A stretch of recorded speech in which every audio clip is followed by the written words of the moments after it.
bueno, la coyuntura política hay que analizarla también. Esta semana ha sido de mucha información y hoy, Fernando, tenemos a un invitado para poder analizar uno de los puntos de seguimiento en el proceso electoral.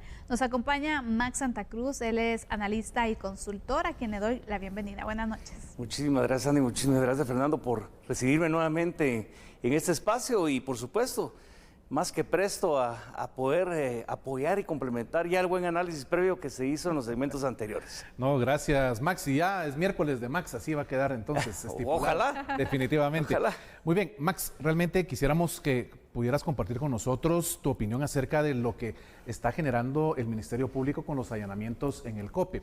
Se tiene el objetivo de abrir 160 cajas y quisiéramos conocer realmente ¿cuál es tu opinión acerca de estos indicios que se buscan en materia penal? Bueno, yo creo que la parte jurídica muy bien fue cubierta ya por Fernando en segmentos anteriores. A mí me tocará tratar de dar un poco la interpretación política, pero cuando uno toma como referencia de punto de inicio que la acción del Ministerio Público obedece a una denuncia ciudadana, de un ciudadano que dice que está interesado en ver a dónde van a ir los $2 del pago de la deuda política, y que no quiere que el erario nacional se vea perjudicado si es que los votos no corresponden a quien deben ser asignados, pues uno tiene pocos elementos para poder creer que esa es la razón verdadera del cual motivó las acciones del Ministerio Público. Pero en medio de eso, lógicamente, la incertidumbre de donde el proceso electoral pareciera ser que no tiene fin y que no nos podemos dedicar a las cosas importantes en este país, que incluso ya se había empezado y la semana pasada estábamos analizando un poco el proceso de transición que nos permitía de alguna forma salirnos de la parte electoral para entender un poco también el proceso de cara al 14 de enero y al inicio de la nueva administración, pues hoy en día nos distrae y nos vuelve a regresar nuevamente a un punto casi de inicio con las mismas preocupaciones del caso, pero que incluso ya no solo únicamente tiene repercusiones a nivel nacional, sino que también empezamos a escuchar voces, ya no solo del secretario Almagro, que ha estado presente incluso en el proceso durante las últimas 2 semanas de transición que se ha planteado, pero también de la Unión Europea, del Parlamento Europeo, que está a punto el día de mañana, si no estoy mal, de poder emitir una resolución que podría incluso tener repercusiones de carácter económico para el país al considerar el retiro de Guatemala del acuerdo de adhesión que de parte de Guatemala, que tiene con Centroamérica, la Unión Europea, pero que podría, por supuesto, perjudicar en muchos casos por ejemplo, a la exportación de caña de azúcar hacia Europa. Esas son las repercusiones que tienen para el país una incertidumbre que se está manejando del Ministerio Público. Y yo creo que eso es donde tenemos que ponerle atención, de ver cuáles son las verdaderas razones que están detrás y no únicamente la que hoy en día, en medio de los cruces entre unos y otros, pareciera ser que nos quieren hacer meternos en un túnel donde no vemos la luz. Vemos, Max, que se han tenido una reacción ante la situación que está pasando con los allanamientos, por ejemplo.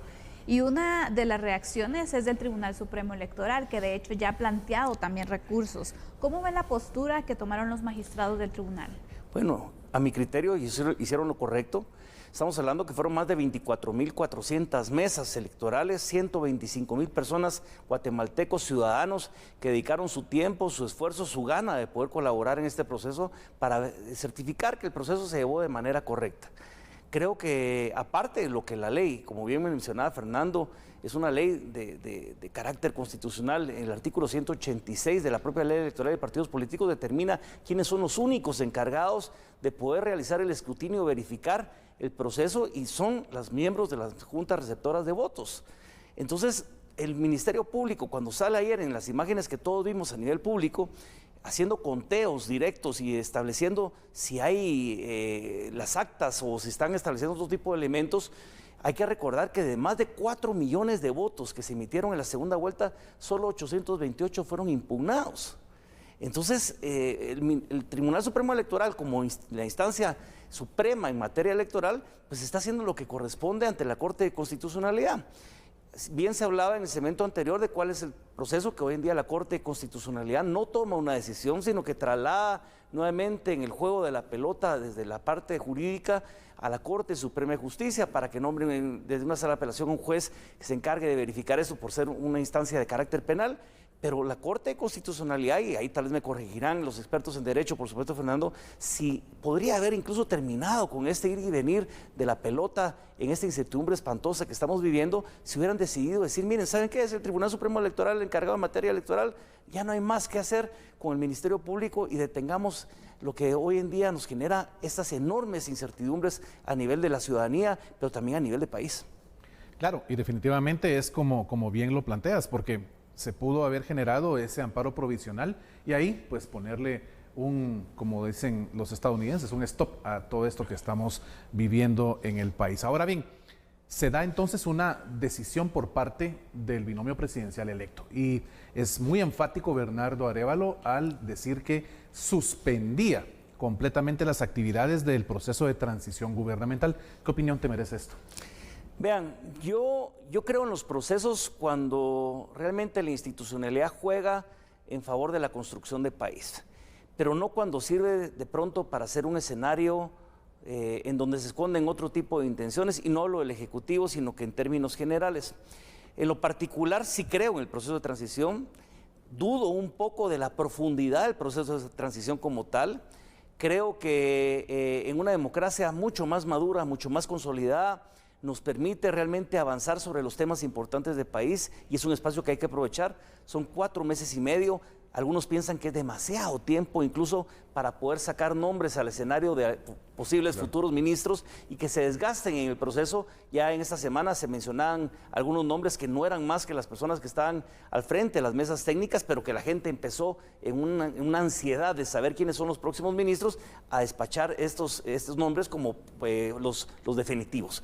Y esto no fue así. Esto genera también otro desgaste para el gobierno entrante. Yo en lo personal considero, y esa es una opinión propia, que no era lo más conveniente haber puesto al frente del proceso de transición en la continuidad a la vicepresidenta electa. Creo que esto genera un desgaste político sin necesidad para ella, en donde muy bien pudo haber sido cubierto este espacio por los equipos técnicos como bien se presentaron. Esta decisión sin duda obedece a estas acciones que hoy en día estamos viendo. No sé si se va a retomar. Él habló de carácter temporal, el retiro de la suspensión de estas reuniones para poder avanzar con la transición.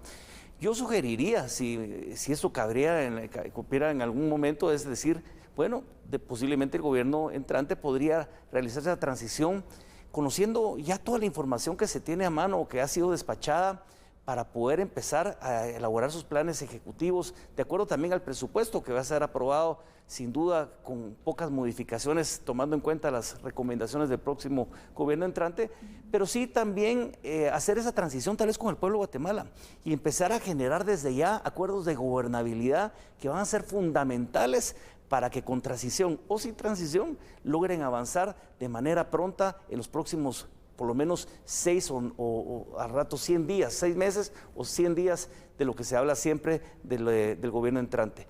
Creo que ese es el enorme espacio que sí tiene el gobierno del presidente electo Arévalo y de la vicepresidenta Herrera para poder caminar hacia esa construcción de país.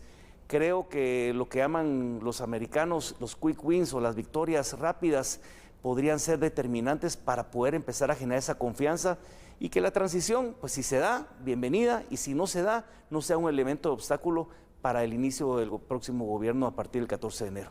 Hemos hablado en otras ocasiones de lo importante que es un proceso de transición, que se pueda iniciar, que sea ordenado, que también es un proceso de que no todos los gobiernos lo han tenido, pero ¿cómo tomar un proceso de transición donde existe tanta incertidumbre, no solamente para el país, sino también para el binomio electo con todo lo que ha estado sucediendo? Esto fue el detonante que se suspendiera el proceso de transición. ¿Cómo ve usted también estar en un proceso de transición cuando también a la par están otras situaciones de allanamientos, de procedimientos y demás que probablemente los deja en, bueno, ¿y qué va a pasar? Muy acertado, Sandy. Sin duda es un elemento disruptor que nos viene a distraer de lo importante en el país. Eso que ha sucedido hoy en día no puede poner sobre la mesa con la tranquilidad y el enfoque necesario a un binomio electo para atender los asuntos que debería atender. Están con la incertidumbre de que no saben si llegan después del 31 de octubre a algún lugar o si llegan al 14 de enero, incluso por algunas de las amenazas que se han hecho casi que públicas a nivel de parte de la institucionalidad democrática de este país. Yo sí creo que esto nos aleja como país, nos aleja como democracia en un permanente ejercicio de construcción donde todos tenemos que estar vigilantes, porque no solo son los que resultaron electos, no solo son las instituciones. He reiterado en este espacio que la ciudadanía tiene que tener un rol activo y permanente de vigilia sobre lo que nos interesa como país.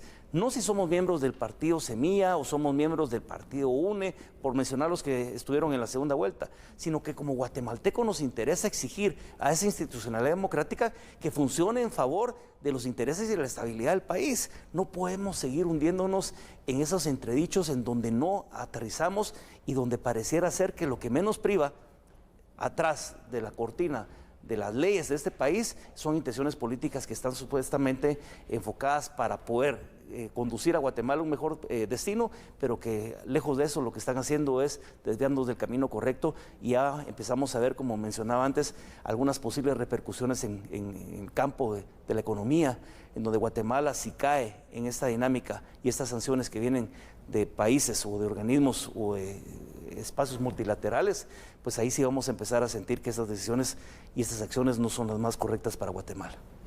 Muy bien, definitivamente cuando se trata de hacer un análisis de todo lo que está aconteciendo en Guatemala en estos momentos, de verdad no alcanza el tiempo para poner sobre la mesa tantas aristas, tantos indicadores y circunstancias que pueden ir definitivamente generándole a nuestros amigos y amigas televidentes ese criterio que con tu experiencia podemos obtener. Max, muchas gracias por habernos acompañado como siempre. No, a ustedes, ya me siento parte de este espacio y les agradezco que me den la oportunidad de dirigirme a la gente, porque al final de cuentas el complemento de las opiniones desde lo jurídico, desde lo político, pues nos permite tener también desde lo periodístico, tener una imagen mucho más clara de esta Guatemala y dónde tenemos que involucrarnos como ciudadanos. Muchas gracias. Gracias, Max. Feliz noche, buen descanso también en estas fiestas patrias, con cuidado siempre, y nosotros vamos a ir a una pausa. Fernando, también te despido, que tengas una feliz noche y buen descanso también. Un gusto como siempre estar contigo, Sandy, amigo y amiga televidente, pásela muy bien, buen descanso y siempre acá en La Medida es usted la invitada y el invitado de honor. Ya volvemos.